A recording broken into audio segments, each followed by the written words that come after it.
Entonces, hoy vamos a tocar el tema de infecciones del sistema nervioso y vamos a hacer una revisión de las infecciones bacterianas agudas, de las crónicas y de las infecciones virales, que son, digamos, las infecciones más comunes del sistema nervioso. Pueden haber otras, pero vamos a revisar las que se presentan más comúnmente sobre todo en nuestro medio.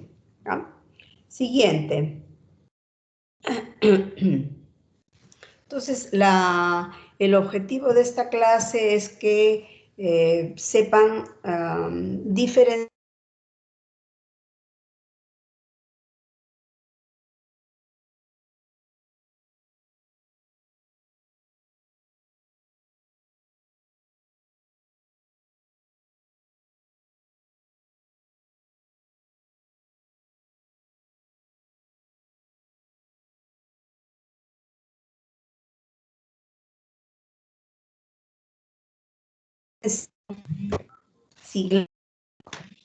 Sí, una llamada me interfirió la presentación. ¿Me escucha? Ahora sí, doctora. Sí, doctora. Oh, Sí, doctora. ya. Entonces les decía que la idea con esta clase, al final de la clase, es que sepan diferenciar una infección aguda de una infección crónica, que en forma prioritaria sepan elegir dentro de su plan de trabajo cuál es el examen más importante y los subsiguientes, para no tener que pedir exámenes de la A a la Z, ¿no? Y también tomar decisiones con respecto a tratamientos, porque infecciones del sistema nervioso van a dejar probablemente secuelas, y pueden dejar secuelas que nos van a durar toda la vida, ¿no? Por una de ellas, por ejemplo, puede ser algún foco epileptógeno que conlleve a que la persona vaya a recibir tratamiento anticonvulsivante para toda su vida, o algún problema de una secuela en el sentido de un problema de aprendizaje, algún grado de retardo. Y entonces esos son incapacidades que van a dejar permanentes en la persona, ¿no? Entonces la idea es actuar rápidamente, tomar decisiones pronto, y luego ir avanzando en el camino conforme se presentan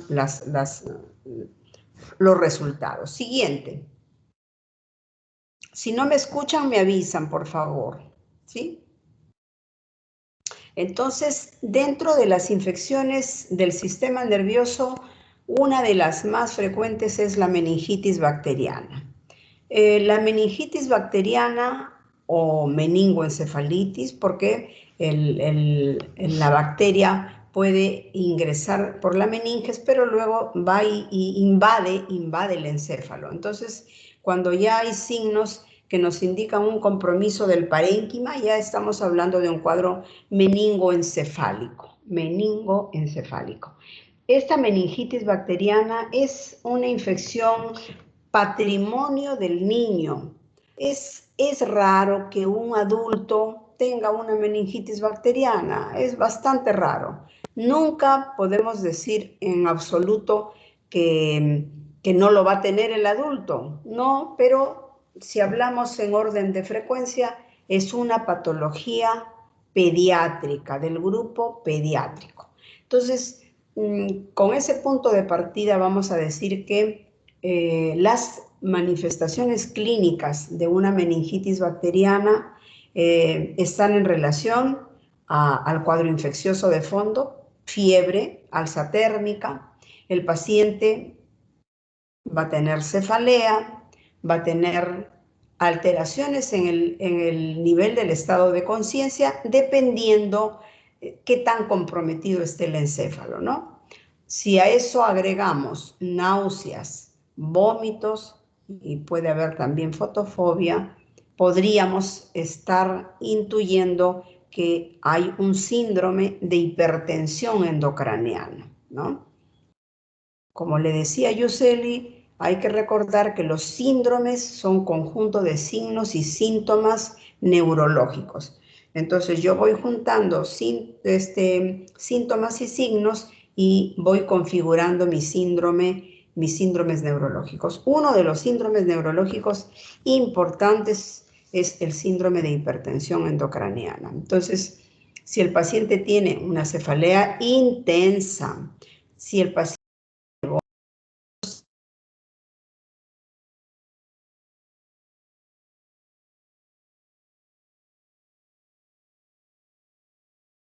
No se escucha, doctora. ¿Aló? sí, disculpen que las llamadas me interrumpen. Ay, Dios mío, y no sé cómo hacer porque estoy conectada por el teléfono.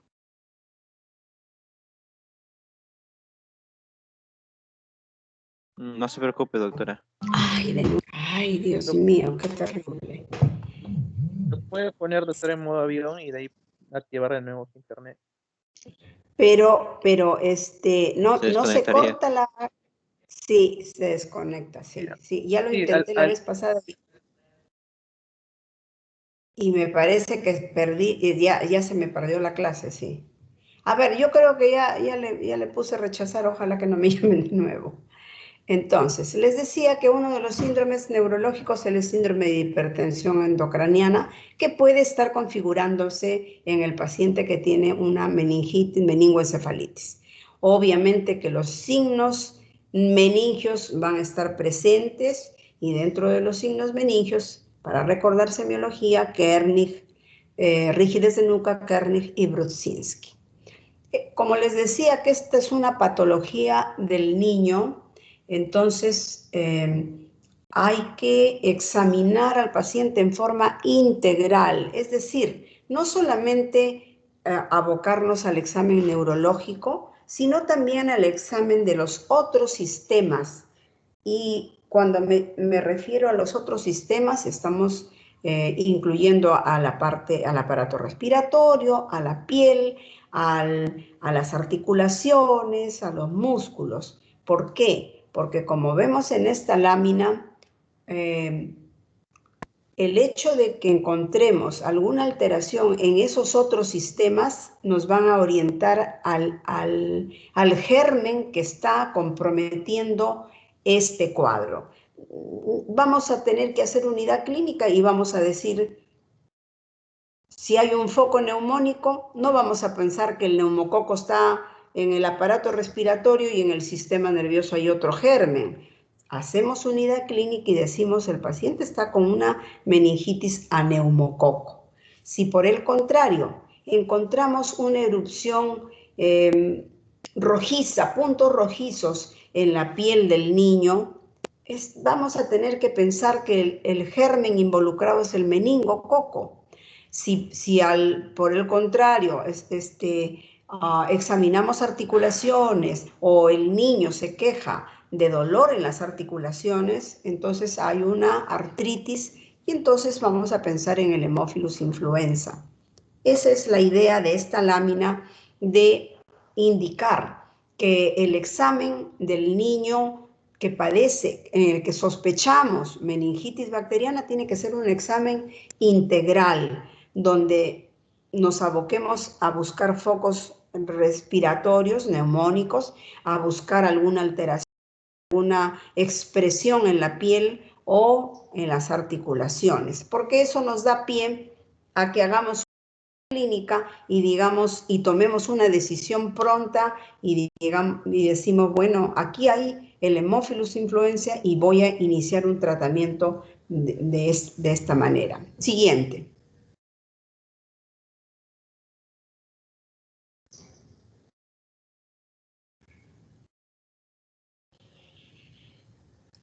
Entonces, si tengo un niño que tiene fiebre, que tiene dolor de cabeza, que le encuentro signos meningios, tal vez tiene ya un trastorno de conciencia, entonces estoy bajo la sospecha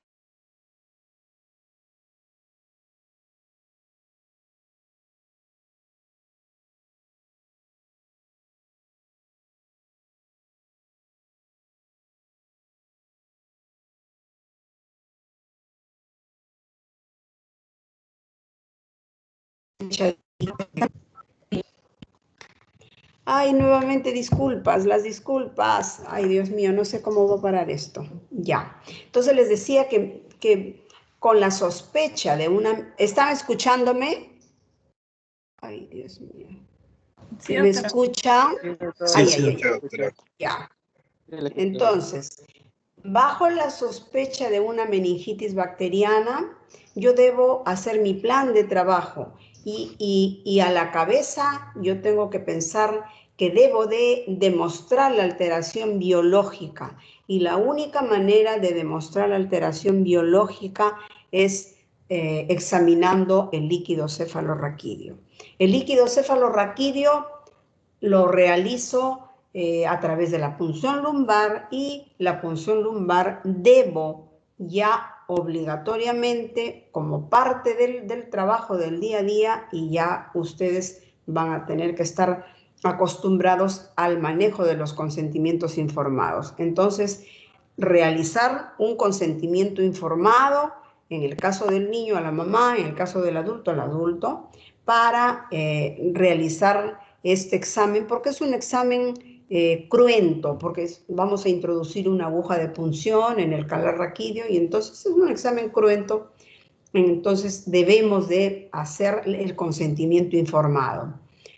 Si no, a veces vamos a tener problemas médico-legales. Y también revisar o recordar cómo se realiza una punción lumbar, para lo cual hay unas pautas que uno debe de revisar para ver qué es lo que va primero, cómo ubica la zona donde se va a hacer la punción, en fin. Con esas dos situaciones resueltas, el consentimiento y la técnica que voy a hacer, voy a realizar mi punción lumbar. Pero la punción lumbar yo no la voy a realizar sin antes haber hecho un examen de imagen. Entonces, como figura en esta lámina, en el punto 10 dice TAC, resonancia antes de la PL. Entonces, la punción no la voy a realizar antes de realizar una imagen. Entonces, para ello, ¿por qué insisto en el tema de la imagen? Porque si el paciente clínicamente tiene una hipertensión endocraniana, yo estoy presumiendo que con la cefalea, los vómitos explosivos y generalmente no hacemos es bastante difícil, hay que tener mucha experiencia para el fondo de ojo, pero estoy planteándome una hipertensión endocraniana, clínica, yo debo corroborarla imagenológicamente. Entonces yo pregunto a Bellido Sánchez Max.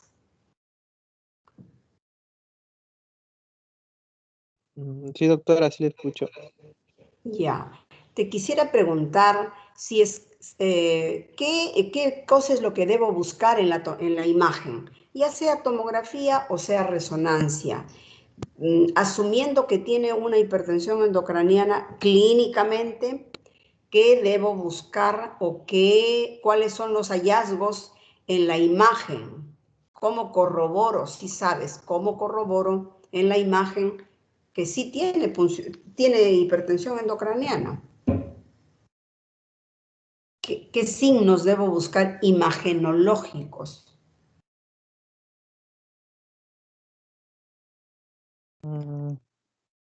O te hago otra. Sí, a ver, dime, Max.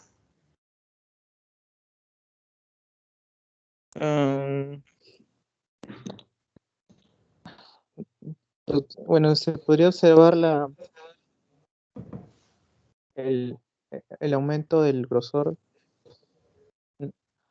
con el contraste. El aumento del grosor, pero ¿grosor de qué, Max? No, del espesor de las arterias. A ver, por ahí no está. O en todo caso, te hago otra pregunta.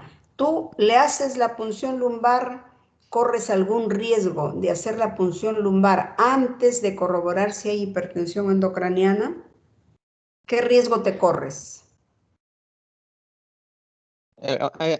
Puede que se puede elevar, doctora. Aumentar más la presión. Puedes aumentar más la presión haciéndole la punción. A ver, Ingrid Cayañaupa. Ingrid.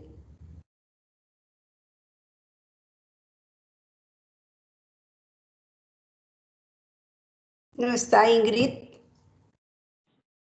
¿Me escucha? Sí, ya te escucho. Sí. Doctora. Sí, a ver.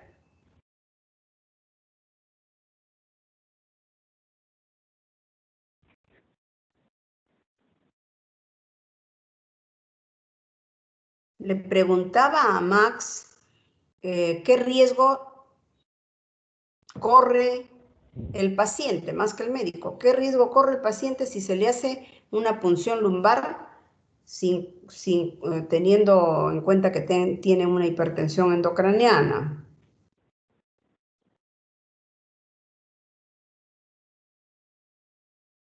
Ingrid. Enclavamiento. El enclavamiento. Sí, Enclavamiento. ¿Cómo sería el mecanismo, Ingrid? ¿Cómo sería? A ver, explícame.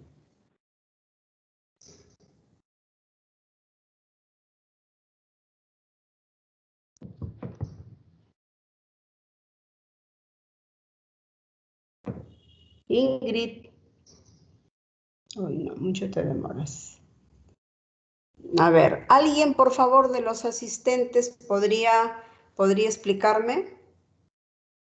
¿Me escucha? Sí, pero no me respondes. Ya te escucho.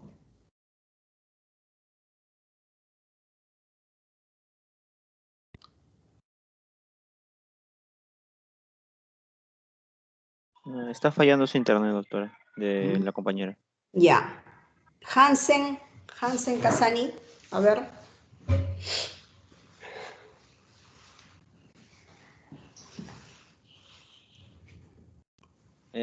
Tengo entendido que es cuando se intenta salir una parte de la masa cerebral cuando hay una elevada presión. Ya. José Cabrera.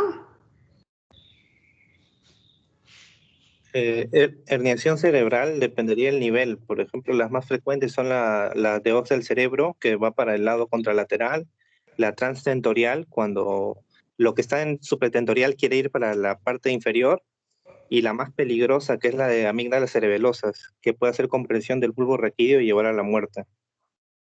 Muy bien, muy bien. Esa es una mejor explicación. Tú eres José Cabrera, ¿no?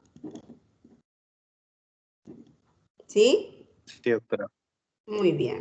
Entonces, José Kevin ha dado respuesta y ha explicado que hay varios tipos de hernia, pero la que nos corremos el riesgo de provocar si hacemos una punción lumbar, imagínense toda la parte cerebral edematizada, inflamada. Entonces, todo el encéfalo se continúa con la médula, ¿no es cierto? Entonces, piensen que a nivel de la columna yo introduzco una aguja y el líquido que discurre por el espacio subaracnoideo, el líquido que discurre por las meninges, yo evacúo ese líquido en forma sin tener la precaución debida, lo evacúo, saco líquido. Entonces va a haber una descompresión, se va a dirigir, como dice Kevin, hacia abajo y va a producir una hernia del uncus. Y al producir una herniación del uncus, el paciente puede morir. Entonces sí es grave y debe habernos ocurrido antes, cuando no teníamos mucha precaución ni mucho cuidado a veces y hacíamos sin consentimiento informado, sin permiso del familiar. Estoy hablando de hace muchos años atrás, ¿no? Yo tengo practicando tengo como médico 35, 36 años, entonces les hablo de la época que yo hacía la residencia médica. Entonces, sí, probablemente hemos hecho daño al no tener esta precaución. Entonces, cuando tenemos la sospecha de una hipertensión endocraniana clínicamente, yo no debo de lanzarme a hacer una punción porque corro el riesgo de que el paciente fallezca. No fallece de la meningitis y va a fallecer de esa descompresión brusca. Y entonces debo corroborar antes haciéndole una imagen. Y en la imagen, ¿qué es Kevin, ¿qué cosa debería encontrar o buscar en la tomografía o en la resonancia? ¿Qué signos? Son 2 signos. Sería dilatación de los ventrículos laterales y buscar alguna obstrucción. Bueno, es la idea que tengo. Ya.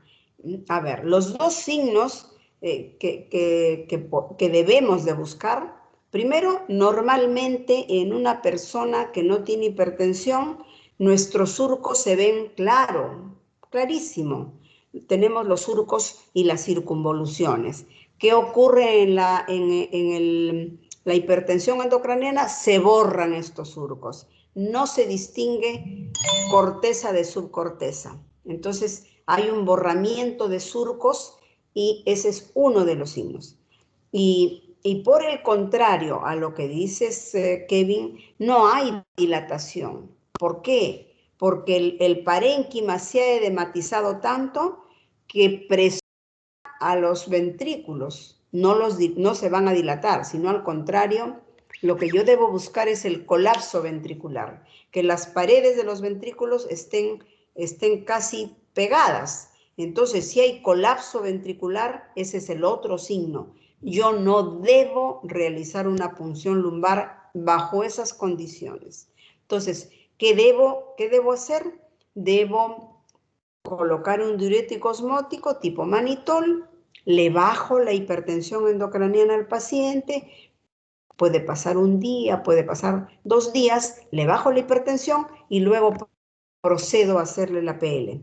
Le hago la PL con una aguja que tenga un calibre pequeño, porque el calibre de la aguja va en razón del número. Generalmente hacíamos con aguja 21, pero entonces debemos de usar una aguja cuyo calibre sea menor, con la idea de que la salida del líquido cefalorraquídeo sea un poco lenta, no que salga a una presión incrementada, porque si no, produzco la descompresión. Entonces, bajo esas circunstancias, yo hago mi imagen, le hago luego la punción lumbar. Le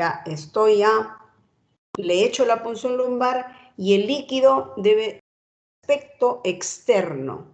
La salida del líquido que la depositamos en un frasquito debe de tener, normalmente el aspecto es un cristal de roca. Se dice que es un cristal como de vidrio que es totalmente translúcido. Ese es el líquido normal de todos nosotros. Este líquido aparece turbio. En la meningitis el líquido aparece con turbidez. Es un líquido que tiene unas partículas adentro que se ve que no es translúcido. Entonces, ya desde el aspecto externo, el líquido no va a ser un líquido normal. Luego este líquido lo envío a patología, al laboratorio, para que me haga el estudio de todos los componentes que tiene un líquido cefalorraquídeo, empezando por la celularidad. Habitualmente la celularidad no debe pasar de 5 células en el adulto y unas 10 células en el niño pequeñito, en el niño lactante. Entonces 5 en el adulto, 10 en el niño como máximo. El líquido cefalorraquídeo tiene glucosa, tiene proteínas, entonces debo cloruros también, y debo de enviarlo al laboratorio para que me informe cómo están estos elementos en el líquido.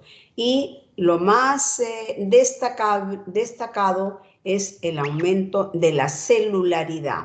Entonces, las células en la meningitis bacteriana es una de las patologías donde la celularidad incrementa muchísimo y puede encontrarse más de 1000 leucocitos, que es una cantidad bastante alta, pero además este aumento de células debe de tener una fórmula a predominio polimorfo nuclear. Entonces, si yo encuentro a un incremento de células que son la mayor cantidad polimorfonucleares, prácticamente el diagnóstico está hecho. Y si a eso agrego que la glucosa me ha bajado, pero a niveles bajísimos, lo normal es de 40 miligramos por decilitro.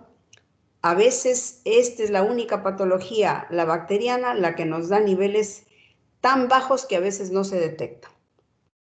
Entonces, eso es lo rescatable.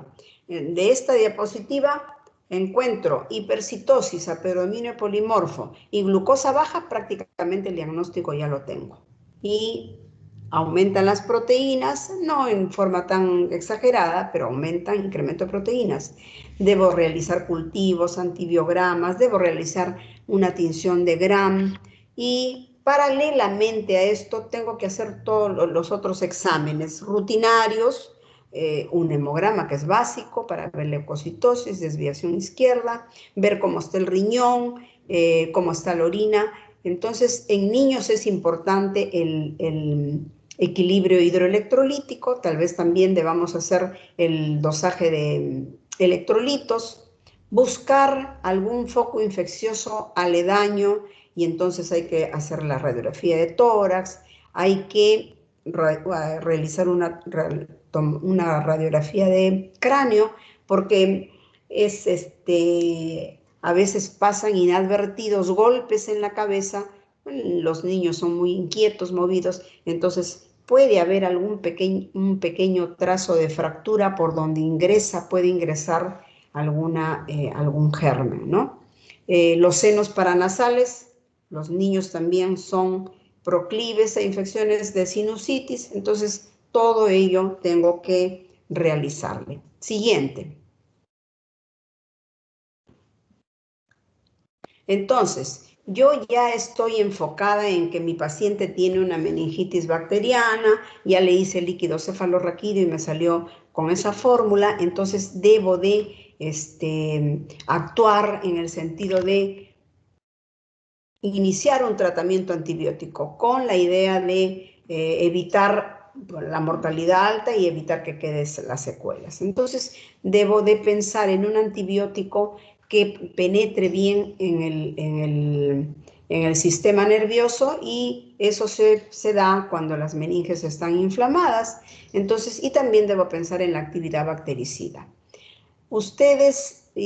Nuestro país sigue pobre, empobrecido, entonces vamos a encontrar zonas donde no vamos a tener acceso a antibióticos de segunda, de tercera generación. Entonces, nuestra actividad profesional la podemos hacer lejos. Entonces, tenemos que pensar en hacer uso de lo que tenemos a mano. Y las penicilinas, por su costo, que son más cómodas, y por su accesibilidad, podemos hacer uso de las penicilinas, sin olvidarnos que uno de los problemas del uso de la penicilina es la reacción anafiláctica. Entonces el paciente a lo mejor no fallece de un problema de infección al sistema nervioso, pero puede fallecer por un shock anafiláctico. Entonces, esta contingencia tenemos que tenerla en cuenta, además de otras reacciones que ya son menos peligrosas, como la tromboflebitis, una reacción alrededor de la inyección, en fin, o a veces puede también ocasionar alguna encefalopatía tóxica.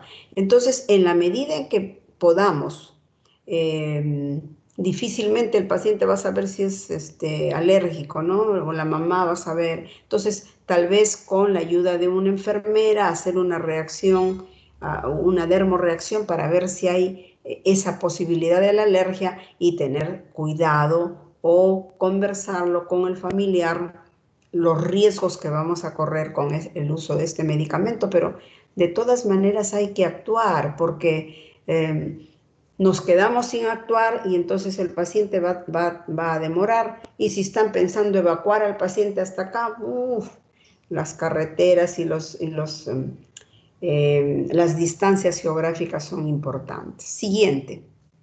Entonces, la penicilina, que no pierde su vigencia.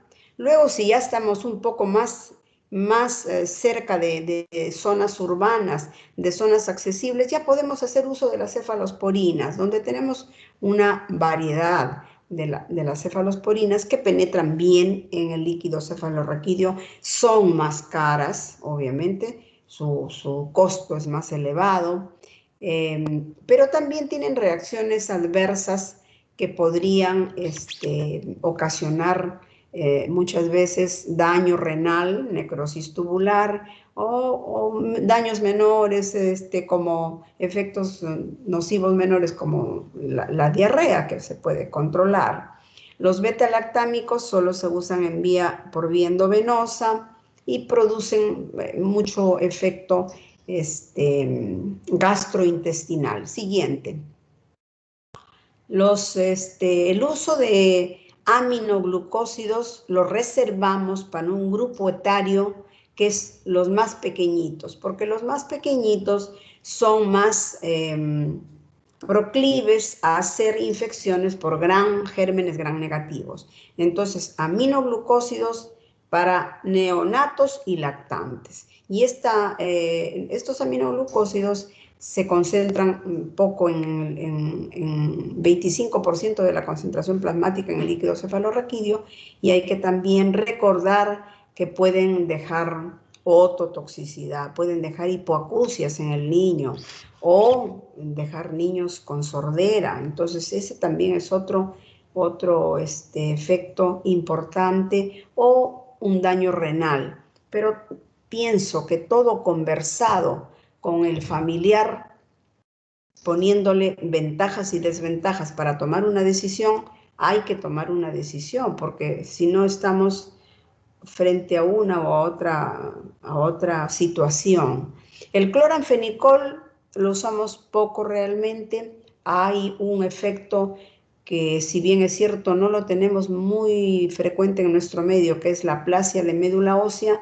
Se advierte este efecto, y las concentraciones sí en el líquido alcanzan concentraciones altas, 60%. El otro medicamento que podemos usar es el metronidazol, que es un medicamento que lo debemos agregar al tratamiento de fondo que hemos iniciado si es que sospechamos que el germen es anaerobio. Entonces, cuando el origen de esta meningitis es piezas dentales en mal estado o algún tema gastrointestinal, entonces puede haber un germen anaerobio, y entonces debemos agregar el metronidazol, que se usa en vía endovenosa, con efectos a nivel gastrointestinal, de náuseas. Hay un sabor, muy desagradable en la boca, y puede dar una neurotoxicidad. Siguiente. Entonces, en esta diapositiva lo que vamos a ver es un protocolo de manejo rápido, de manejo para tomar decisiones ya. Entonces, es el ABC, se le dice, ¿no? Entonces, en el caso del paciente con sospecha de meningitis bacteriana, debemos de no solo mirar, como les digo, la parte del sistema nervioso, sino hay que ver al paciente integralmente. Entonces, una de las primeras acciones es ver si el paciente respira, tiene una vía aérea permeable. Entonces hay que colocar la cabeza en una posición de tal manera que evitemos que el niño se aspire. O si hay necesidad de intubar, pues vamos a tener que intubar al paciente. Entonces, vía aérea permeable, porque ¿qué hacemos fijándonos del sistema nervioso y el paciente ni está respirando bien? Listo, número 1. El siguiente paso es ver tener una vía endovenosa permeable. ¿Por qué? Porque si el niño convulsionar en ese momento y no le hemos abierto una vía, estamos fritos. Colocar una inyección a un niño que convulsiona, ya se pueden imaginar cómo sería, ¿no? Entonces, abrir una vía, mantener la vía aérea permeable, abrir una vía endovenosa con suero fisiológico, luego tomar inmediatamente muestras para los exámenes respectivos, muestras de los exámenes rutinarios, de cultivos, de bioquímica, de gasometría. Luego vamos a iniciar un tratamiento empírico de acuerdo a una tabla más adelante, la que les voy a mostrar. Y en el caso del niño ya les decía que es importante el equilibrio hidroelectrolítico. Entonces, el niño hay que ver por dónde está perdiendo líquido, por vómitos, por fiebre. Entonces, es importante medir la diuresis para hacerlo un poco más exacto. El siguiente paso es la imagen. Nuevamente insistimos, la imagen es antes de la punción lumbar. No se apresuren a hacer una PL sin haber corroborado que hay una hipertensión endocraniana con los dos signos del borramiento de surcos y del colapso ventricular que pondríamos en riesgo la vida del paciente. El paciente puede morir. Y luego viene el juicio contra nosotros. Luego de eso, ya hice mi punción, ya me va a ir viniendo resultados del líquido cefalorraquídeo, entonces voy cambiando la terapéutica, voy modificando mi tratamiento de acuerdo a lo que me vaya llegando. Si tengo algún foco infeccioso, sospecha de algún foco infeccioso, ya tengo que hacer muestras de urocultivo, si hay alguna lesión dérmica, a lo mejor alguna infección en la piel de donde puedo sacar y cultivar, también me sirve. Y también hay que pensar en tratamientos sintomáticos, es decir, si el niño tiene fiebre, antipirético, si el niño tiene convulsión, anticonvulsivo, si el niño tiene algún trastorno de agitación, hay que darle algún antipsicótico. Entonces, ese es más o menos el ABC del manejo de un paciente con una sospecha de meningitis. Siguiente.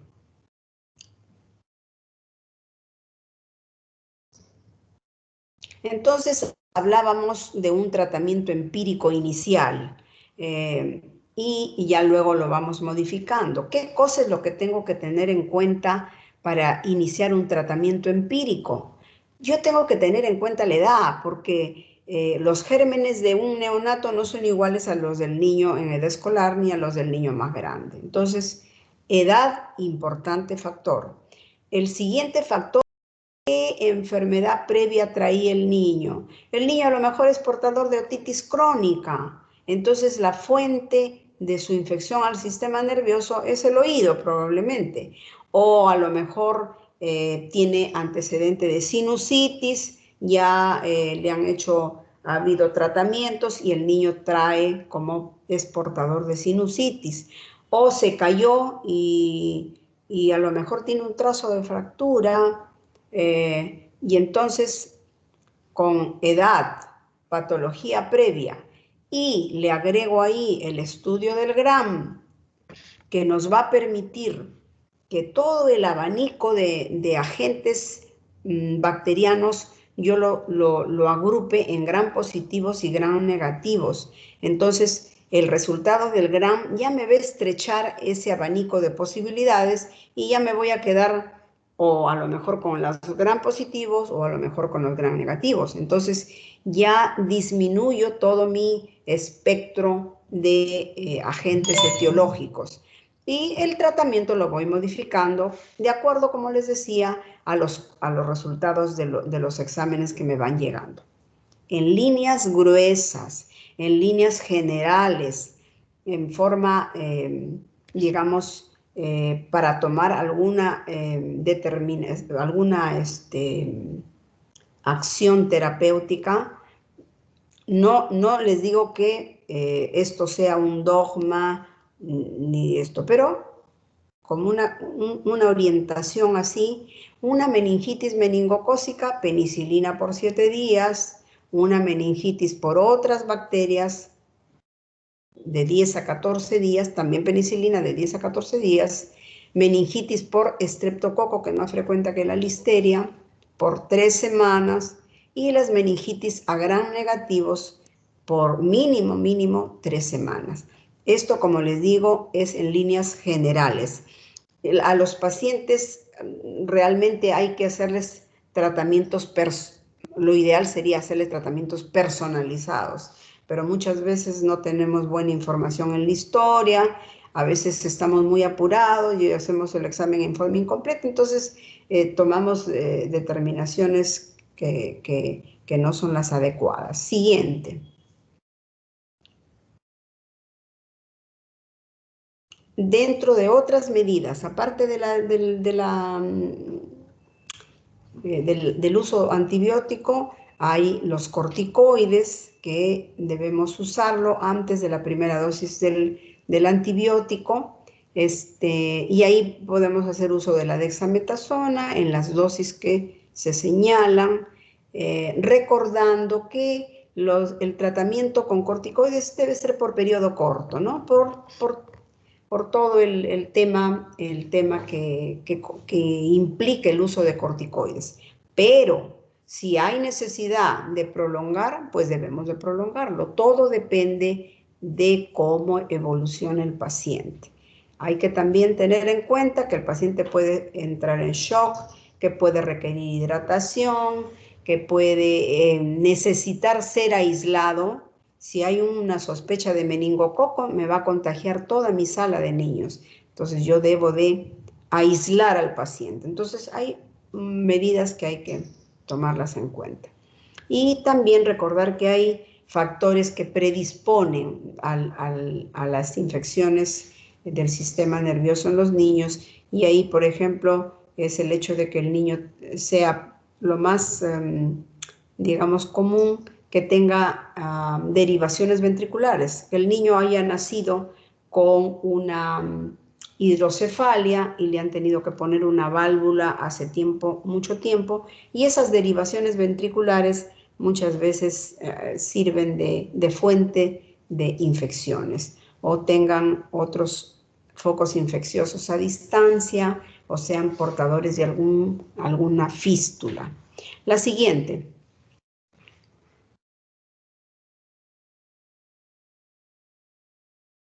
Si en el camino el paciente se complica y esta hipertensión endocraniana persiste, vamos a tener que ya hacer uso del manitol, además del corticoide, un buen balance hídrico, corticoide, y agregamos el manitol. El manitol al 20%, glicerol no utilizamos realmente. El glicerol se usa por vía oral, pero hay que colocar sonda al paciente, que es ya otra invasión más del organismo, y se le coloca a través de la sonda nasogástrica. Entonces hacemos uso mayoritariamente del manitol al 20%, y recordar que en el caso del manitol hay que usar también por periodos cortos, y pensar que cuando debemos de suspender el manitol lo debemos hacer en forma gradual. No podemos tener uso de manitol hoy día y mañana ya no, porque ocasionamos una hipertensión endocraniana de rebote. Entonces debemos de hacer la baja gradual. Si lo habíamos empezado dando cada 6 horas, lo puedo ir bajando a cada 8, luego a cada 12, y ir bajando las dosis así en forma gradual. Si hay crisis convulsivas, hay que dar anticonvulsivo, y en general lo que se recomienda es, si es una crisis generalizada, vamos a hacer uso del ácido valproico, y si es una crisis parcial, el uso de carbamazepina. Si el paciente durante el curso de la enfermedad hace hidrocefalia, entonces debemos ya de interconsultar con el neurocirujano, porque la hidrocefalia hay que resolverla colocando una válvula de derivación, ¿no? Entonces probablemente se obstruye con ese líquido cefalorraquídeo grumoso, digamos, se obstruye el drenaje del líquido en algún punto, y entonces puede haber una hidrocefalia que hay que interconsultar, como les digo, con el neurocirujano. Siguiente. Dentro de la otra infección que posiblemente se pueda ver en pacientes, esto sí es un tema de adultos, absceso cerebral, también lo puede presentar el niño, pero esta es una patología que se presenta en el adulto. El absceso cerebral se va a comportar como un proceso expansivo no tumoral, porque va a ir dándose un acúmulo de un líquido poco a poco que está ocupando un espacio dentro del parénquima cerebral. Entonces se comporta como un proceso expansivo no tumoral, donde el paciente va a tener manifestaciones de dolor de cabeza, va a haber alteración del nivel de conciencia, que va a variar, y signos neurológicos dependientes de dónde esté localizado. Entonces, vamos a recordar que hagamos un corte al cerebro, y tenemos la parte de la corteza cerebral y la parte subcortical. Si el absceso se genera a nivel de la corteza cerebral, el síntoma de inicio o el síntoma predominante va a ser la crisis convulsiva, porque a nivel de la corteza cerebral se generan los focos epileptógenos. No vamos a hablar de focos epileptógenos subcorticales, nunca. Entonces, los focos epileptógenos se van a originar en la corteza cerebral. Entonces, absceso que se vaya formando a nivel cortical, el síntoma va a ser la crisis convulsiva que puede ser parcial o que puede ser generalizada. Y más bien, el absceso que se localice en la subcorteza, ese es el que nos va a dar mayormente alteración del nivel de conciencia, porque ese es el que va a generar lo que decía José Kevin Cabrera, una herniación de un lado para el otro. El absceso se localiza a nivel subcortical en un hemisferio, y con el crecimiento empuja y produce una hernia transtentorial.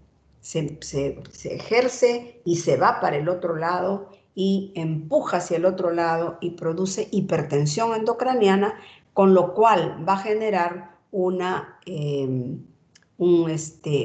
trastorno de conciencia importante, ¿no? Porque distorsiona todo el parénquima.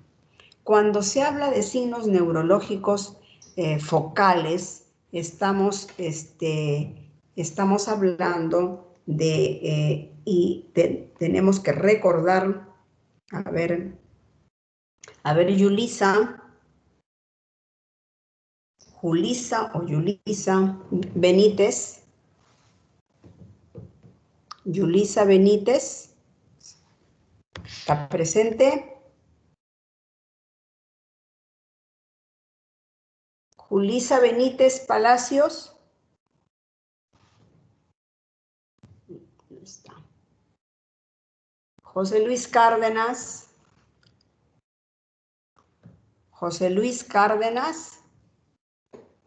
Sí, doctora. Ya, por favor. A ver, José Luis Cárdenas. Ya, Yulisa no me contestó. José Luis Cárdenas, ¿me podrías decir si un paciente tiene un absceso a nivel frontal derecho, ¿cuál va a ser su clínica? ¿Cuál va a ser su manifestación clínica? En 2 palabras. Si tiene un absceso a nivel del lóbulo frontal derecho, en líneas generales.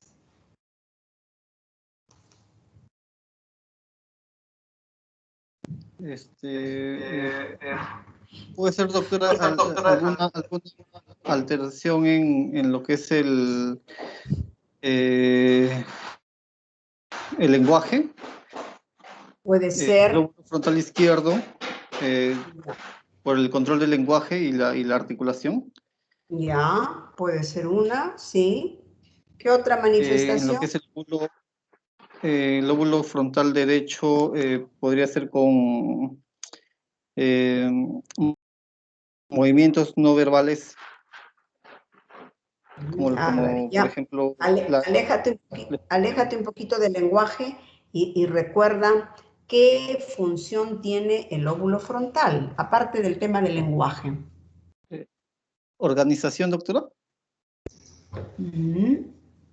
Hay otra función más, digamos, que es más común. ¿Qué función hace el lóbulo frontal? Si yo te digo El el paciente razonamiento. ya, esa zona es más la prefrontal, ¿no? La parte más adelante. Pero si ya estamos hablando de la región frontal, la función del lóbulo frontal, si tengo una lesión, un absceso a nivel frontal derecho, ¿qué es lo que yo espero encontrar en el paciente? Aparte de lo que me has dicho, que está bien.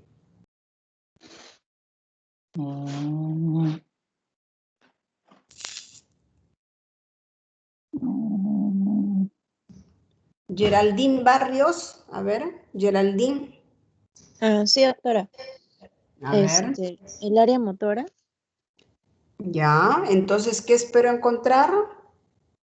En 2 palabritas, Geraldine. Estás bien, pero ¿qué esperarías encontrar si tiene un absceso, hay una colección en el lóbulo frontal derecho?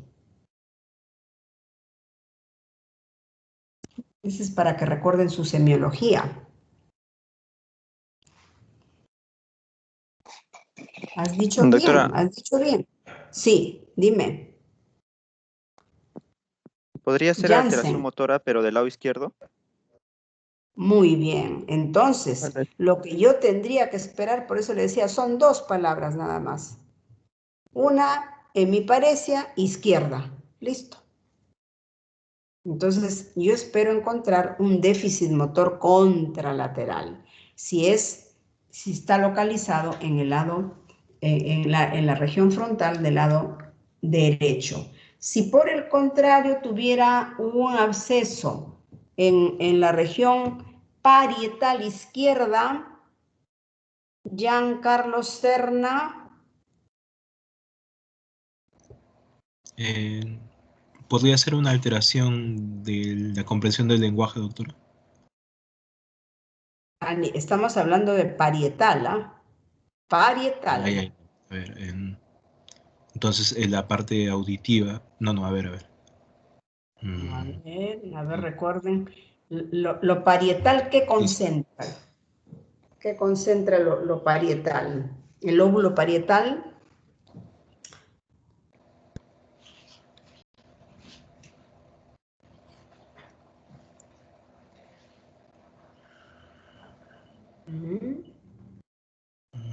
Lo sensitivo, doctora. La sensibilidad, muy bien. ¿Cómo apellidas? Apellido. ¿Cómo? Apellido. Bellido, muy bien.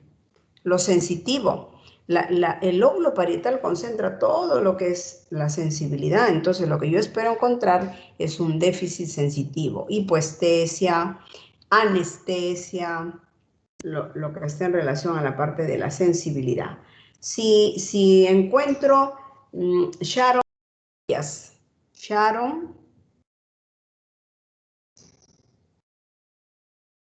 Sharon. Sí, doctora, la escucho. Hola. Si en el examen yo encontrara o el paciente me informa que tiene algún tipo de alteración de la conducta, un tipo de alteración de la afectividad, ¿en qué lóbulo yo estoy pensando? ¿Qué lóbulo estaría comprometido? Si tiene afectaciones del afecto, de la conducta. El lóbulo occipital, doctora. Occipital. ¿Qué dices, Natalie, con respecto a lo que dice Sharon? ¿Qué dices? ¿Cuál es tu opinión?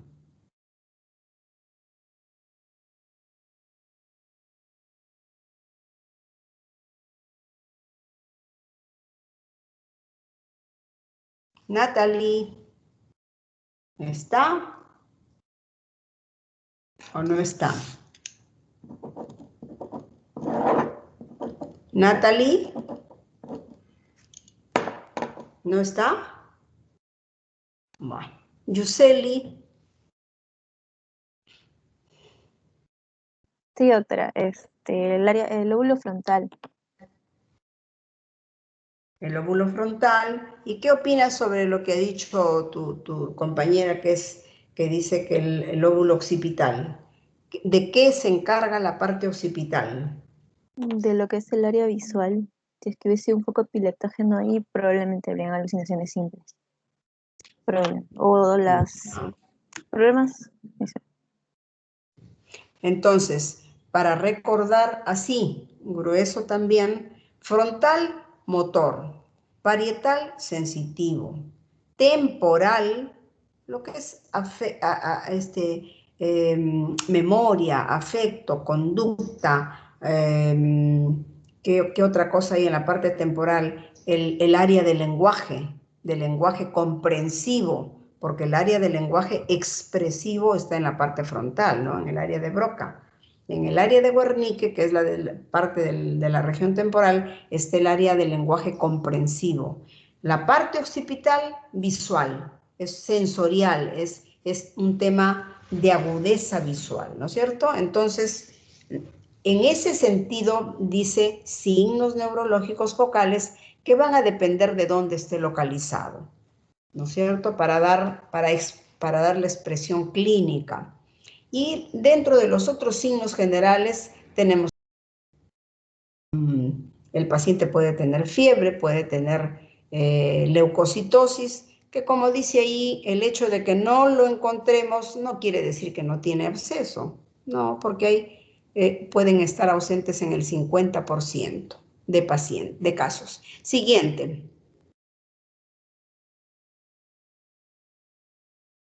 Entonces, yo tengo un paciente que tengo la sospecha de que tengo un absceso cerebral. ¿Cuál va a ser mi examen de elección?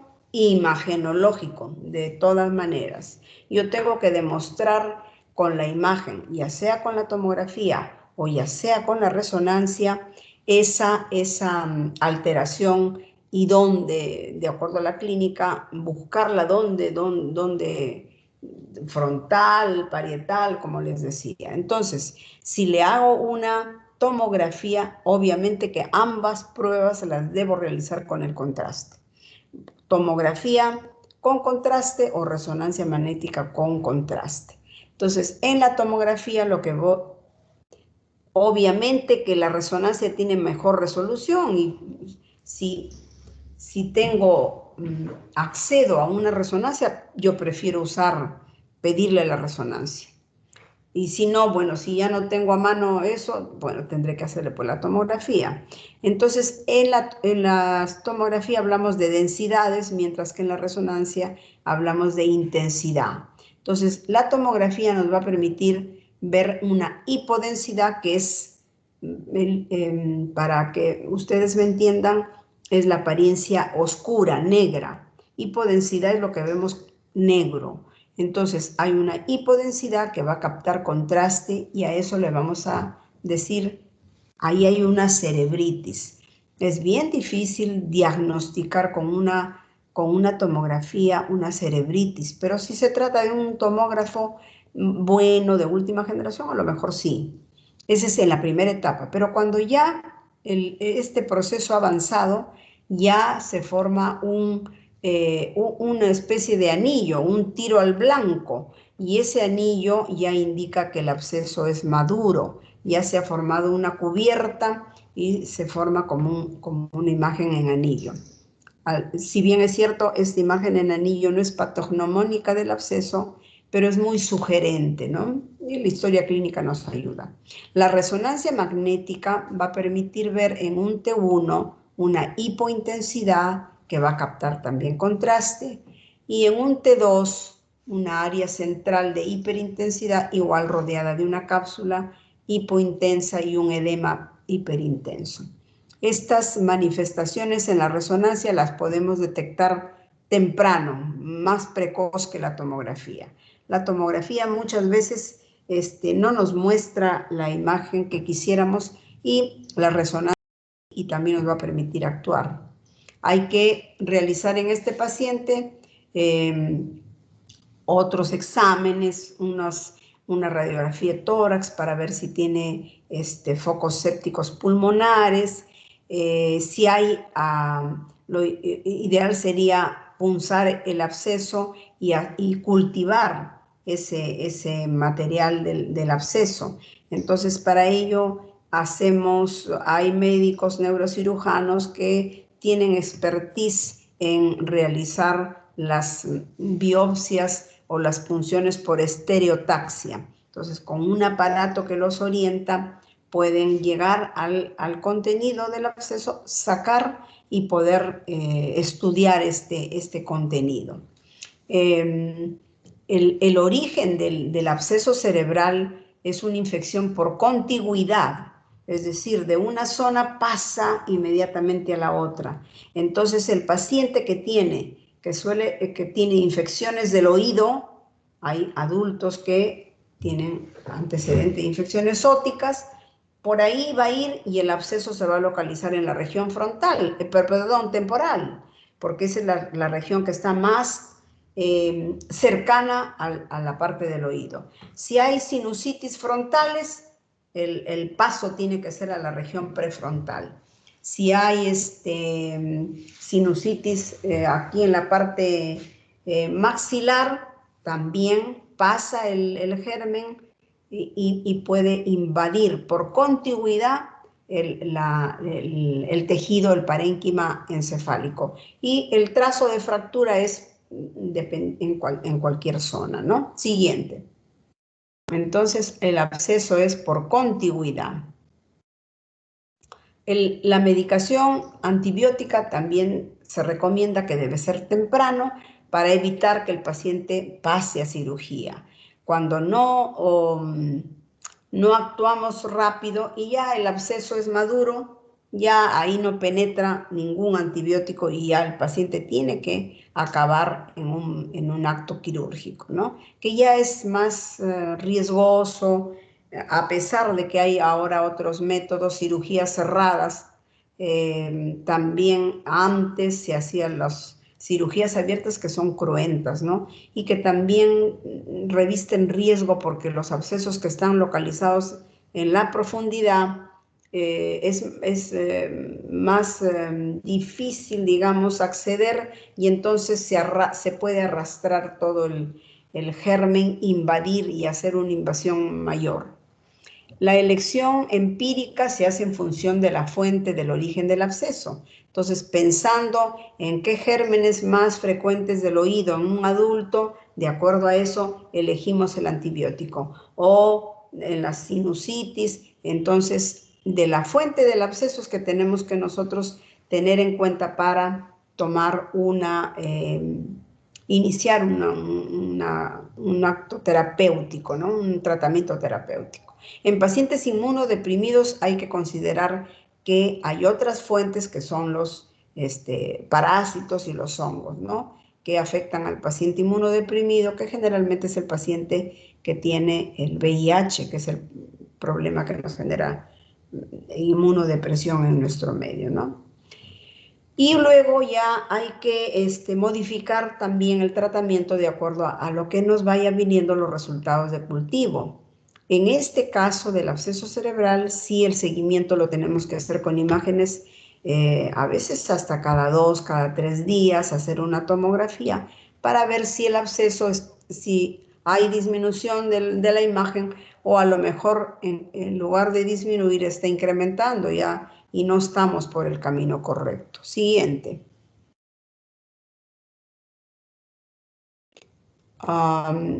El tratamiento quirúrgico, como les decía, se realiza cuando el tratamiento médico ha fracasado, hemos colocado antibiótico y no ha funcionado.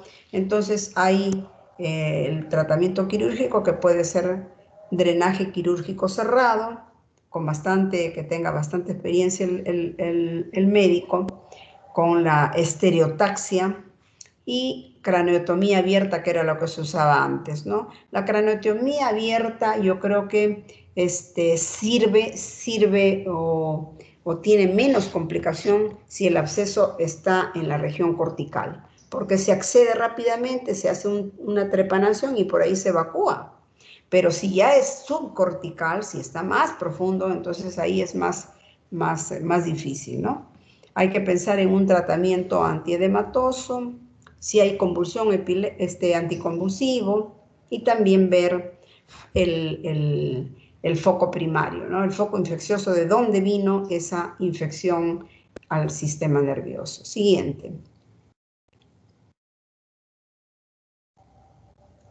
Otra de las infecciones del sistema nervioso son las tromboflebitis de los senos venosos. Entonces, ahí hay que recordar que la clínica va a depender de qué seno venoso esté comprometido.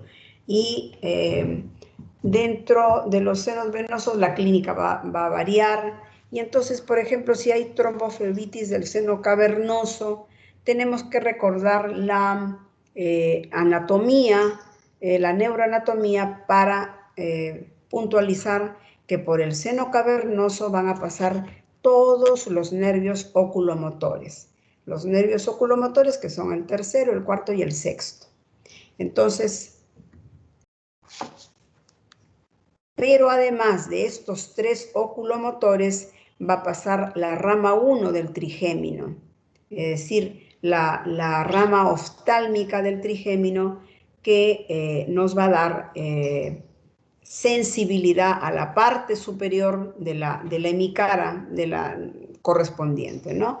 Entonces, si es que por el seno cavernoso pasan todos los oculomotores, es de explicar que el paciente va a tener parálisis del movimiento del ojo. Entonces, el ojo va a estar quieto, va a estar paralizado, no va a tener movimiento para ningún lado, porque todos los oculomotores están comprometidos.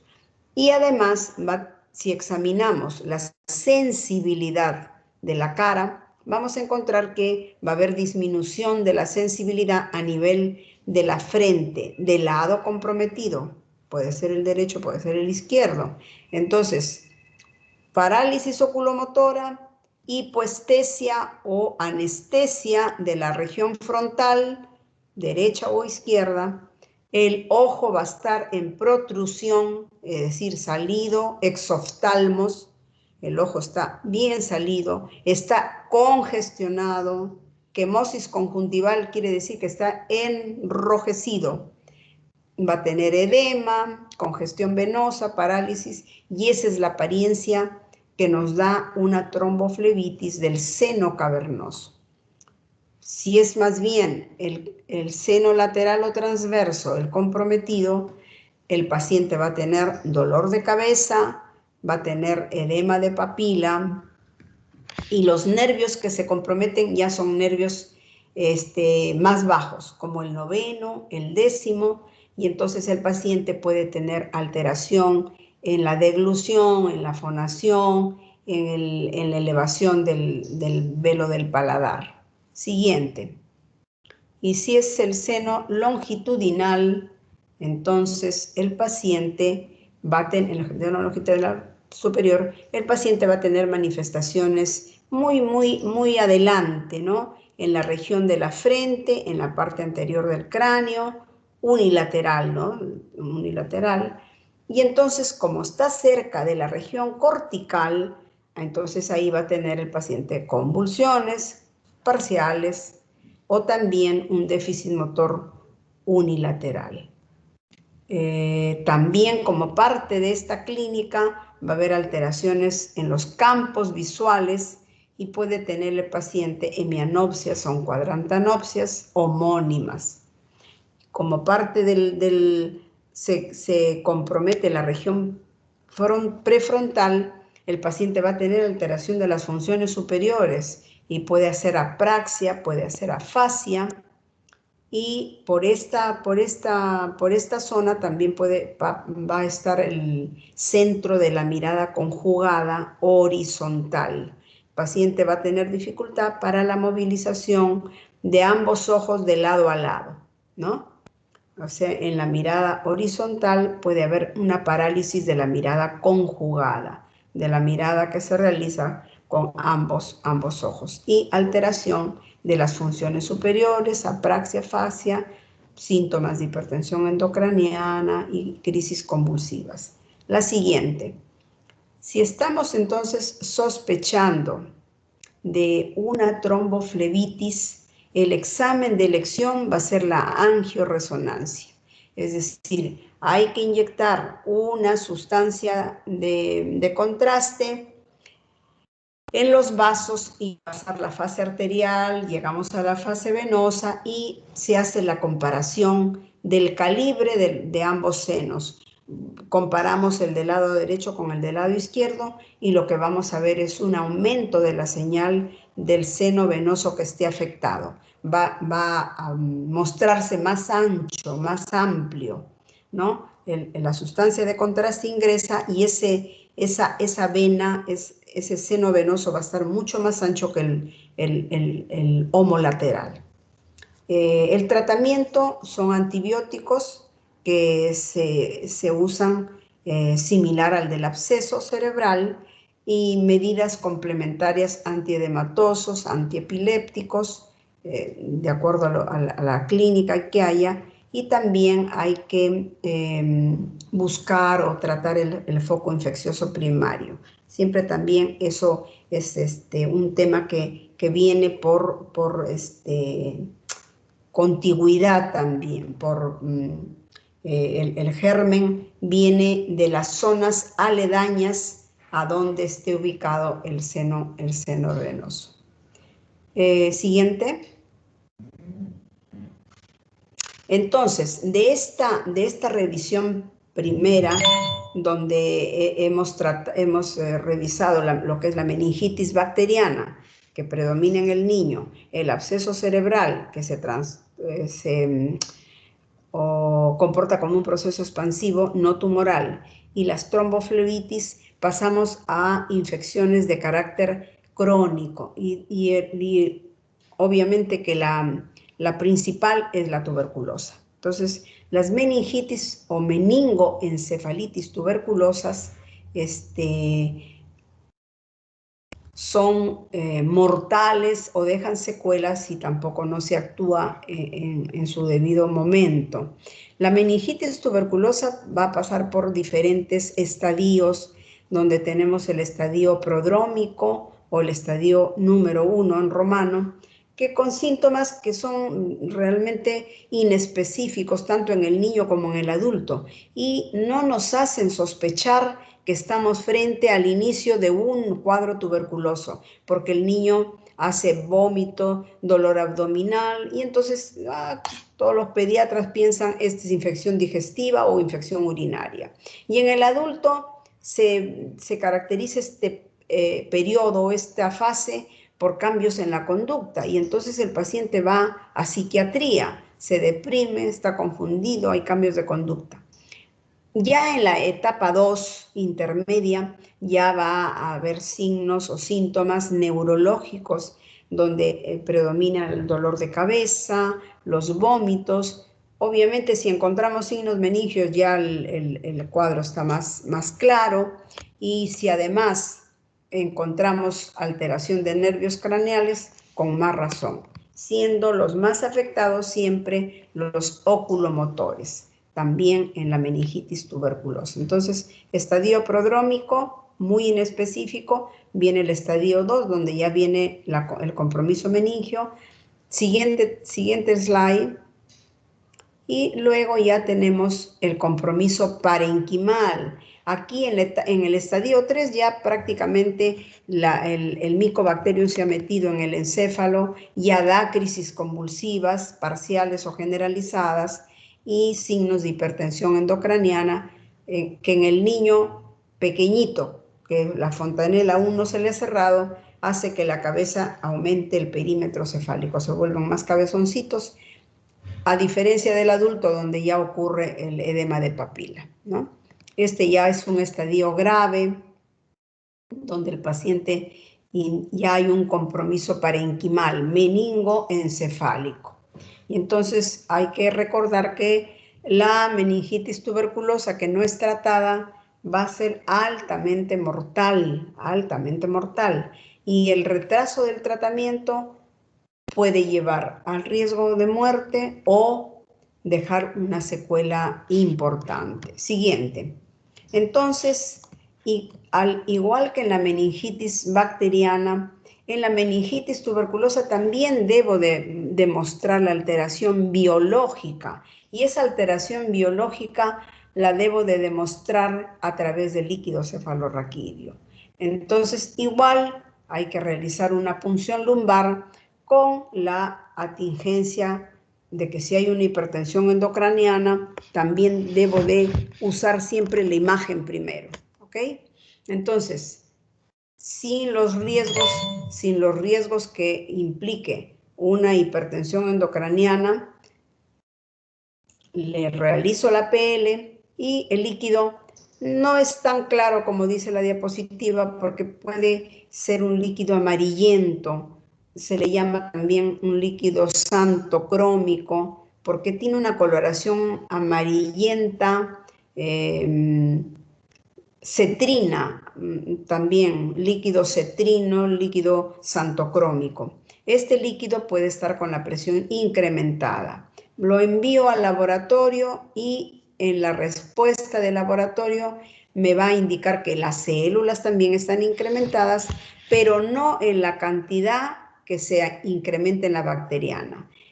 Acá puede haber una hipercitosis que no pasa de 500 leucocitos y que además la fórmula es a predominio linfocitario. Entonces, mientras el otro es a predominio polimorfo nuclear, esta de acá es la fórmula es a predominio linfocitario. La glucosa baja, pero no tanto. Hay disminución de glucosa, pero no tanto como la bacteriana. Y la proteína sí se eleva tremendamente, que ese es el aumento de la proteína es lo que le da esa densidad a este líquido cefalorraquídeo y ese color amarillento, que es y que la hace que el flujo, el caminar del líquido cefalorraquídeo se haga muy lento. Lo hace muy denso al líquido cefalorraquídeo, que ya va caminando lentamente y se obstruye, obviamente, y esta es la patología que puede dar una hidrocefalia bastante temprana, como una complicación bastante rápida. Como la meningitis o meningoencefalitis tuberculosa es secundaria, tenemos que buscar el foco primario. Y hay que buscar en pulmones, hay que buscar en jugo gástrico, hay que buscar en orina. Entonces hay que buscar el BK en todos los fluidos. Entonces pedimos BK en todos los fluidos, hacemos una radiografía de pulmones, hacemos el test de ADA, hay que hacer el cultivo, que eso demora, ¿no? El PCR también. Siguiente. Entonces, todos estos exámenes hay que pedirlos en un paciente donde sospechamos haya una meningitis o meningoencefalitis TB. Hay que completar con todo lo que es el estudio rutinario, un hemograma, ver la velocidad de sedimentación que está incrementada, realizar un PPD también, buscar si el paciente está anémico, si está alterado sus electrolitos, y la imagen nos sirve para poder ver cómo están las cisternas de la base, porque esto es una meningitis de la base del cerebro, no es tanto cortical, sino es una meningoencefalitis, se dice, de la base. Y al ser una meningoencefalitis de la base del cerebro, está más propenso el paciente a que haga hidrocefalia, a que la base del cerebro se llene de magma, de este líquido cefalorraquídeo tan denso, y entonces se atrapen los nervios ahí, y es la patología que nos puede dar un compromiso visual importante, porque el quiasma óptico va a quedar impregnado de este líquido, se atrapa, se fibrosa y puede llegar el paciente hasta tener ceguera. La hidrocefalia que les decía, por la densidad del líquido en su transcurrir, y puede también haber una vasculitis asociada, una vasculitis tuberculosa, y el paciente además tener infartos, ACVs isquémicos. Siguiente.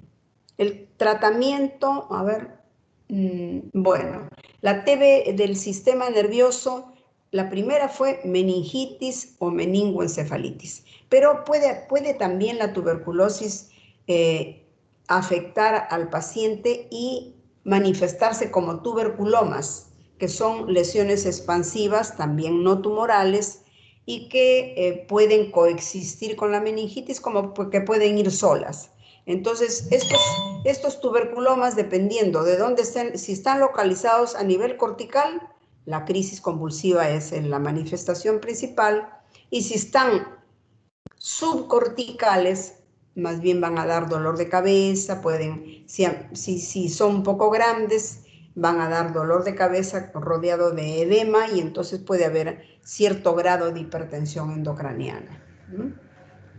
Al igual que en la meningitis TB, hay que hacer todo el estudio de todas las fuentes, los focos primarios. Entonces, igualmente, realizar toda la búsqueda del BK a nivel de todos los fluidos, igual hacer la PPD, hacer la radiografía de pulmones, y en la imagen lo que vamos a descubrir son lesiones hipodensas o hipointensas únicas. Generalmente son únicas, pero a veces son multilobuladas, pueden haber 2 o 3 ahí juntas, rodeadas de edema cerebral. El edema que tiene una apariencia de dedos de guante, ¿no? El edema que rodea a estas lesiones hipodensas o hipointensas, dependiendo de qué imagen se le está haciendo, ya sea tomografía o sea resonancia. Muchas veces estos tuberculomas pueden abscedarse y agregarse una infección bacteriana, y entonces ya nos complican más. La siguiente. El tratamiento para meningitis tuberculosa, para tuberculoma, es el tratamiento que señala el programa de tuberculosis. El uso de los tuberculostáticos, recordando siempre los efectos adversos que tiene cada uno de ellos, y que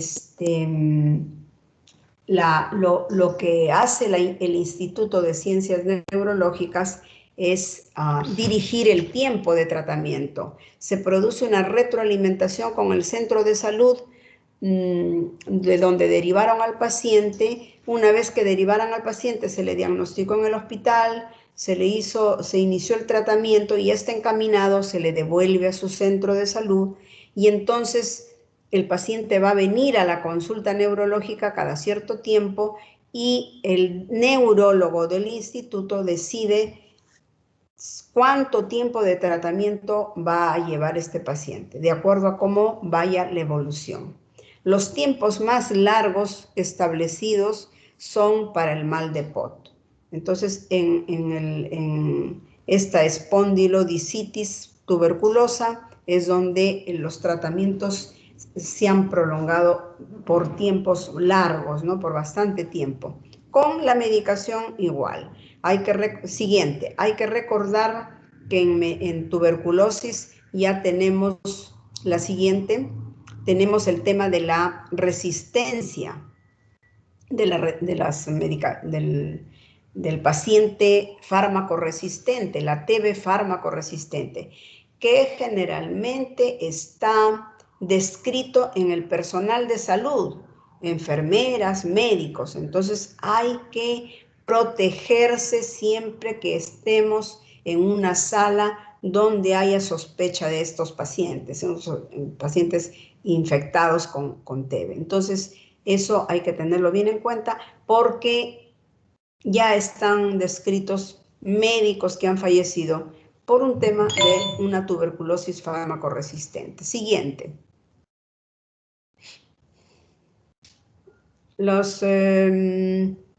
Bueno, generalmente la TB afecta a pacientes inmunocomprometidos, entonces esta es una infección que va de la mano del VIH y entonces hay que, si están inmunocomprometidos ya se asocian otros tuberculostáticos, ¿no? Entonces ya el manejo va a ser un poco diferente. Siguiente. Ay, 1:30. Siguiente. Bueno, la sospecha de los pacientes con sospecha de incumplimiento, ya se ha establecido la administración de medicamentos supervisada y el paciente tiene que ir a su centro de salud, que lo vean que toma la medicina, en fin, ¿no? Siguiente.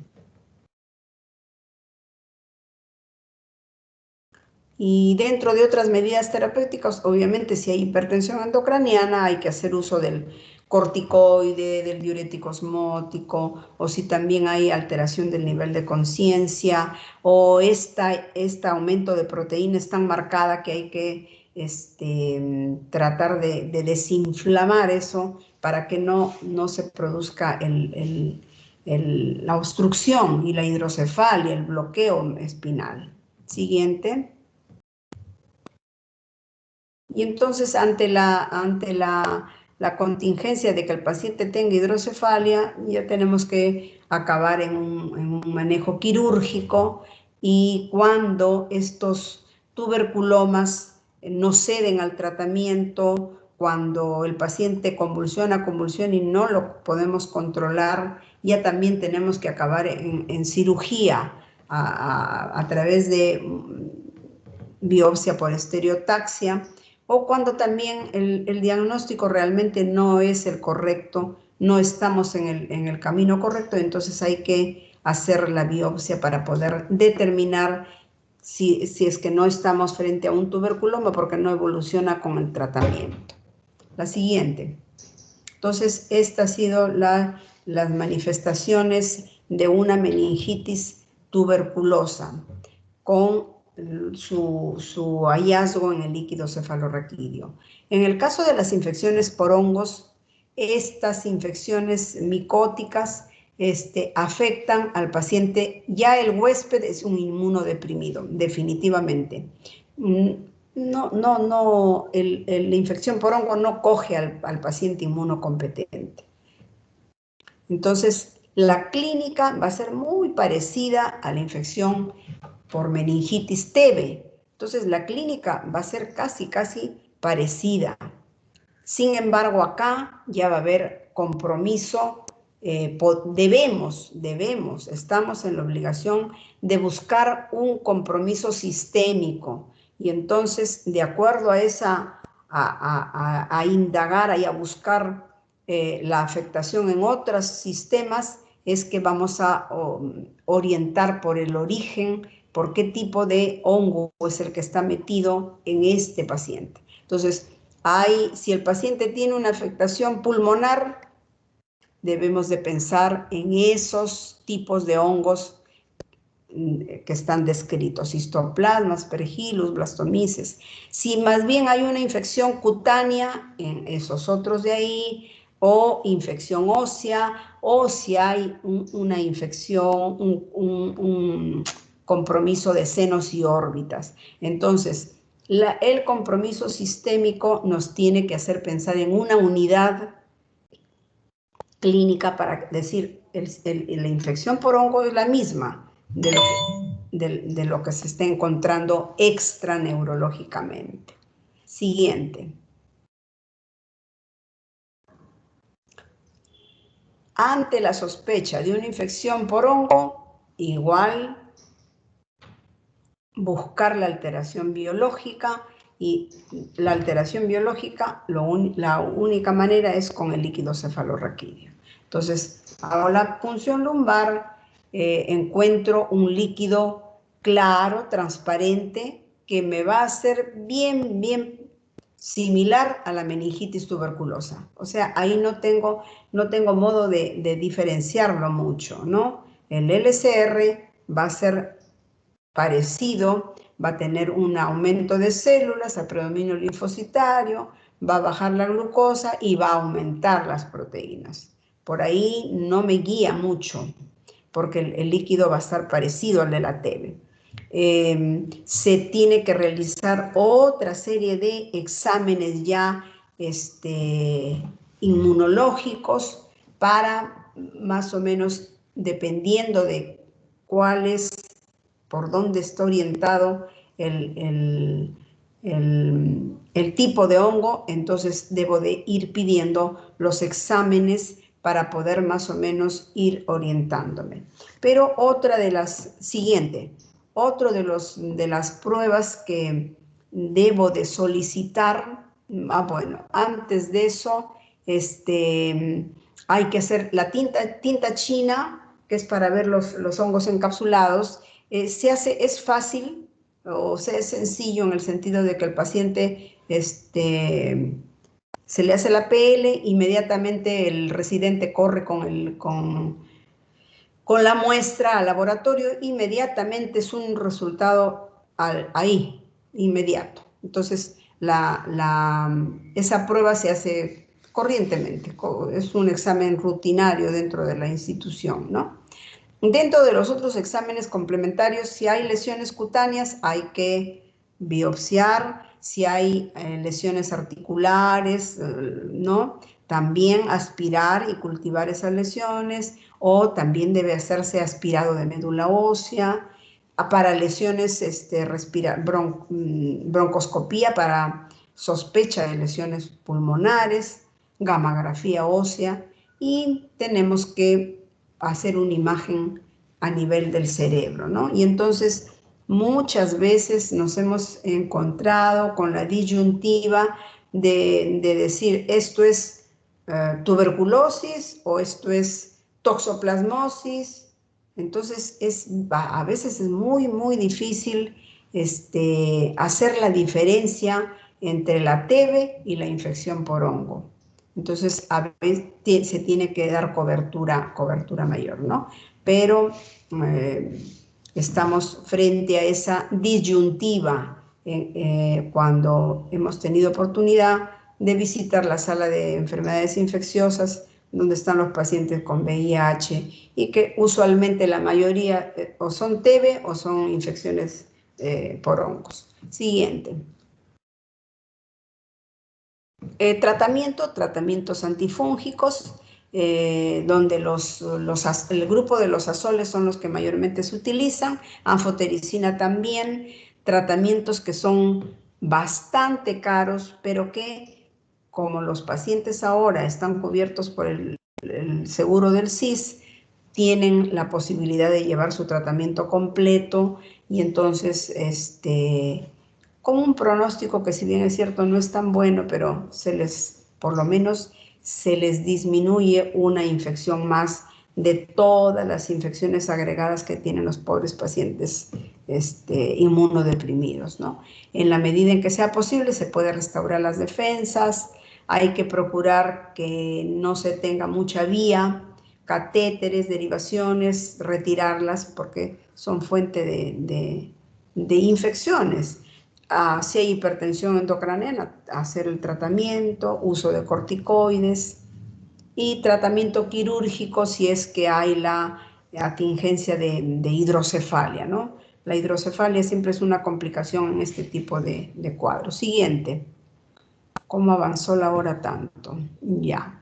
Ahora tenemos las infecciones virales. Las infecciones virales, ya sea como meningitis o como encefalitis, meningoencefalitis, son infecciones de niños. Igualmente, recordar que los niños están propensos a infecciones por enterovirus, parotiditis, las infecciones eruptivas. Entonces, estas infecciones, si bien es cierto, meningitis, cuando todavía no pasa el encéfalo, como meningitis, son realmente de curso benigno y no dejan mayor secuela. Entonces, el paciente va a tener dolor de cabeza, fiebre, sus signos meningios, y se orienta a la parte etiológica. Si, por ejemplo, el paciente tiene dolores musculares, hay algún déficit motor, polio, que ya no hay hace bastante tiempo, ¿no? Ya difícil por la vacunación. Si el paciente tiene más bien dolores articulares, musculares, el Coxsackie está metido ahí. Y si el paciente tiene alguna erupción en la piel, es probable que tenga un ecovirus. Entonces, esas son los virus que generan las meningitis virales en el niño, pero que tienen una evolución, como les digo, hasta cierto punto benigna. Cuando se hace el siguiente, igual como en las otras infecciones anteriores, el líquido cefalorraquídeo es el único que nos va a demostrar la alteración. Y esta patología es la que menos altera el líquido.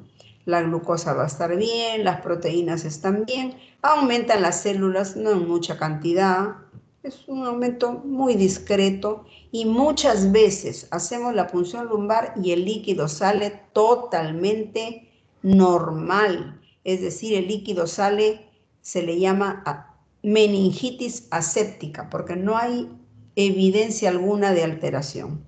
Entonces, puede haber así meningitis en las que no hay alteración en el líquido cefalorraquídeo y entonces a eso se le llama meningitis aséptica. El tratamiento está dirigido a los síntomas, entonces si hay dolor hay que dar analgésico, si hay fiebre hay que dar antipirético y el paciente reposa y felizmente la gran mayoría tienen evolución favorable, y por no decirlo casi todos. Pasan su periodo, se recuperan sin ninguna secuela. Lo que no ocurre, siguiente, lo que no ocurre si estamos frente a una encefalitis. Si ya el tema no es meningitis, sino encefalitis, o sea, el virus entró al parénquima y a la cosa cambia. Entonces, ahí sí ya el compromiso va a ser mayor, el paciente va a agregársele, además de la fiebre de los signos meningios, trastorno del estado de conciencia, convulsiones, déficit focales, y este compromiso encefálico sí puede traer secuelas. El paciente puede quedar con secuelas porque ha sido comprometido el parénquima cerebral.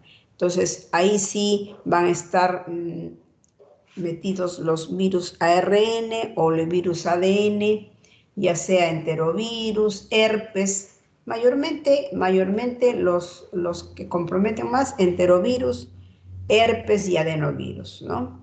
Igual hacemos la PL y la PL también se parece al de la meningitis viral, no altera mucho el líquido cefalorraquídeo, pero en estos casos, por cuestiones académicas, debemos de pedir análisis con la finalidad de buscar qué virus es el que está comprometido, pero no con la idea de un enfoque terapéutico, porque realmente antivirales no contamos con antivirales. pero como les digo, por cuestiones académicas, ¿no? Lo que sí está más a la mano, se le puede hacer un electroencefalograma al niño y el electro nos va a mostrar ondas enlentecidas. Todo el encéfalo va a estar con actividad lenta. Las ondas alfa y beta son reemplazadas por ondas teta, que son ondas de alto voltaje. La tomografía y la resonancia van a permitir observar que hay un edema general, no hay nada específico, no hay una apariencia imagenológica característica de una infección de tipo viral. Siguiente. Y entonces, al igual que el manejo de la meningitis, hacemos el manejo sintomático. Si hay la hipertensión, hay que hacer uso de agentes hiperosmolares o corticoides. Si hay convulsión, hay que darle los anticonvulsivos. Y agentes antivirales. Siguiente. Lo reservamos para este tipo de encefalitis, que es la encefalitis por herpes. La encefalitis por herpes tipo 1 es altamente mortal, afecta también al niño y al adulto, y las manifestaciones van a ser de un inicio subagudo, el paciente tiene fiebre, dolor de cabeza, va a tener manifestaciones de la región frontal y de la región temporal. Por alguna razón, este herpes tiene afinidad por esos dos lugares, por la región frontal y la región temporal. Primero es por la región temporal y segundo por la región frontal. Entonces, la clínica va a ser de esa zona. Entonces, el paciente puede tener cambios en su personalidad, dolor de cabeza, va a tener alteraciones de lenguaje, disfasias, alteraciones sutiles de lenguaje, y entonces creen que el paciente tiene algún cuadro psiquiátrico, porque también tiene alucinaciones. Entonces, no hemos recibido en el instituto pacientes que vienen manejados por el psiquiatra por un supuesto cuadro psiquiátrico y habían sido encefalitis herpéticas, porque hay cambios de la personalidad, hay disfasias, alucinaciones. Siguiente. Entonces, ante la sospecha de una encefalitis por herpes, hay que hacer el líquido cefalorraquídeo, que va a estar bien, el PCR en el líquido cefalorraquídeo, que demora, pero el electro, que es un examen rutinario y fácil de realizar, puede mostrarnos descargas epilépticas que están lateralizadas a la zona comprometida, temporal derecho, temporal izquierda, y que son descargas que se presentan en forma periódica. Viene la descarga, una actividad cerebral normal, viene la descarga, una actividad cerebral normal y así sucesivamente. Entonces, el electro sí es un examen que nos puede ayudar y que lo tenemos a mano. La tomografía o la resonancia, que obviamente mejor es el estudio de resonancia, nos va a mostrar las lesiones a nivel del lóbulo temporal, que pueden ser unilaterales o bilaterales, y en segundo término, mostrar lesiones a nivel fronto-orbitario.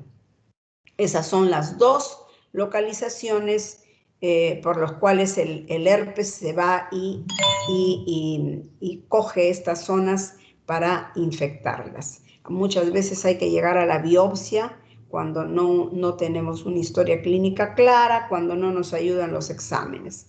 Y aquí en este caso sí hay que dar el aciclovir, que hay que darlo por un término de 2 a 3 semanas, dependiendo de cómo evolucione el paciente. Hay que agregar corticoides, hay que hacer uso de antiepilépticos y muchas veces pues el paciente puede estar tan comprometido porque esta infección es mortal y puede llegar a la muerte el paciente, ¿no? El siguiente.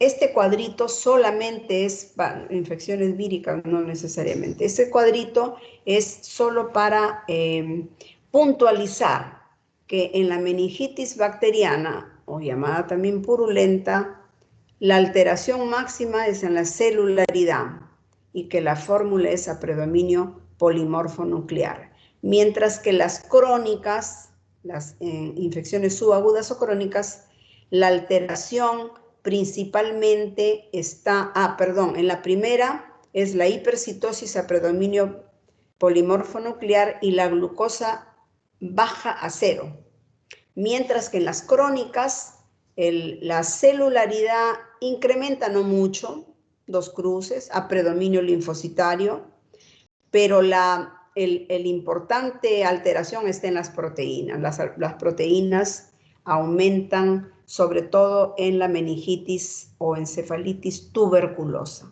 Ahí tanto aumenta que bloquea el drenaje y produce la hidrocefalia en forma precoz. Siguiente. Ya, eso sería todo. Disculpen las interrupciones que ha habido al principio y también un poco la demora, ¿no? Pero ya nos dieron las 2 de la tarde y supongo que tengan otras actividades en la tarde también, ¿no? Muchas gracias su atención. Voy a rapidito pasar la lista, por favor. A ver,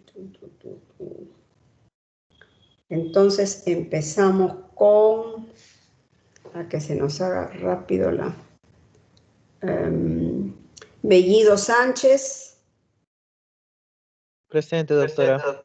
Gracias. Cañaupa, Ingrid. Presente, doctora, ¿me escucha? Sí, ya te escuché. Casani Hansen. Presente, doctora. Ya. Benítez Yulisa.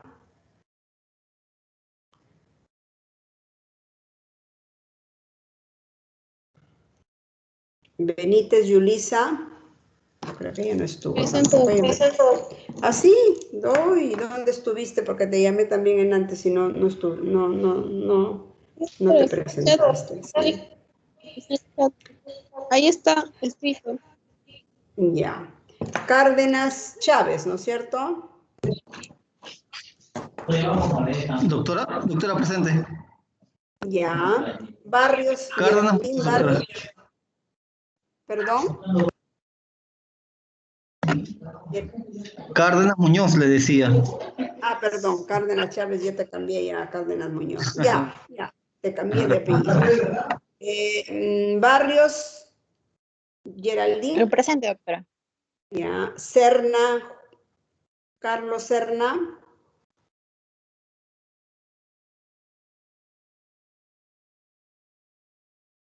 Carlos Serna.